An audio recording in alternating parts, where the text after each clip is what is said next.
Prezado aluno, eu sou a professora Rita e dando sequência à nossa disciplina de Fundamentos da Educação, agora, na unidade 2, vamos estudar uma visão histórica do Brasil.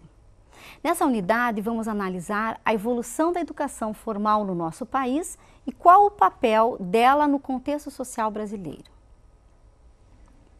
Como sabemos, a educação não é um fato isolado. Ao mesmo tempo em que a educação recebe a influência de diversos fatores, entre eles econômicos, políticos, religiosos, culturais e históricos, a educação também influencia a sociedade em diferentes aspectos. Para completar, vamos refletir sobre os limites e possibilidades da educação enquanto processo de democratização da realidade social. Para que esses objetivos sejam alcançados, a unidade foi dividida em 5 sessões. A primeira sessão, intitulada Voltando às Origens, realiza um resgate da história da educação e, assim, permite refletirmos sobre o passado para melhor compreendermos a realidade educacional presente e nela intervir, além de favorecer a aceitação da diversidade humana e social. A história oficial da educação brasileira inicia-se em 1549, com os padres jesuítas, que nessa data vieram ao Brasil. Os jesuítas possuíam uma sólida formação humanista para os padrões da época e mantiveram uma hegemonia da condução do ensino no Brasil por mais de 200 anos. Depois, com a independência do Brasil e a vinda da família real, podemos registrar a criação do Colégio Pedro II. Os professores, de maneira geral, nessa época, eram improvisados e despreparados. Já aparecia, nessa época, uma preocupação com a alfabetização da população, porém, na prática, pouco se realizava. A seção 2 aborda a educação na República. Nesse período, o modelo educacional foi herdado pelo Império, que privilegiava a educação da elite. A educação era considerada a única saída para a solução dos problemas nacionais. Muitos movimentos relevantes marcaram a nossa história nessa época, entre eles a Semana da Arte Moderna, em 1922, o movimento dos pioneiros da Escola Nova, em 1932.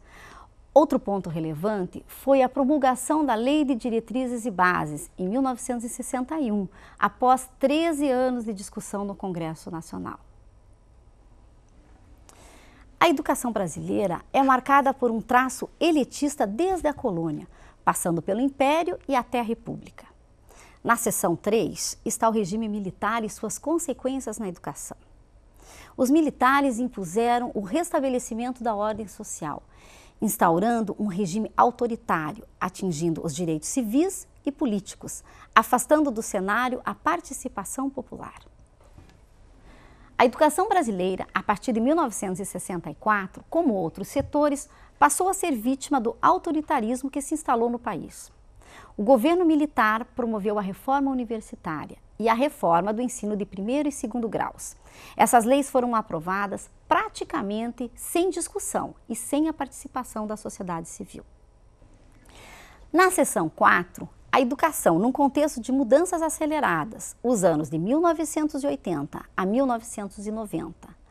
Com as eleições dos governantes dos estados brasileiros pelo voto direto, em 1982, a oposição foi vitoriosa e foram estabelecidos novos rumos à política educacional. Em 1985, foi eleito o presidente civil, Tancredo Neves, falecido antes de assumir. Como consequência, uma nova Constituição foi promulgada em 1988, com a preocupação de respeitar os direitos dos cidadãos.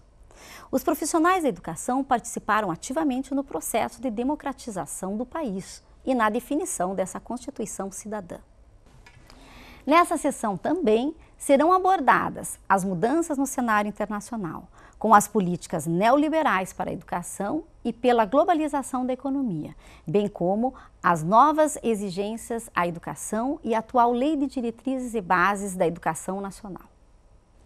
Na seção 5, o assunto é a escola e a democratização do saber, na qual a educação se constitui um dos setores mais importantes para o desenvolvimento social e político de uma nação.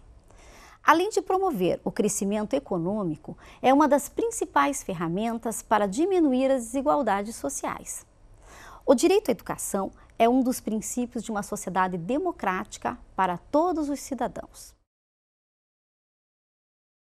O papel do professor também é muito relevante, voltando-se para o desenvolvimento de mentes críticas e criativas, intelectualmente bem formadas, através de práticas educacionais inovadoras, tendo em vista a democratização da sociedade. Então, vamos ao estudo?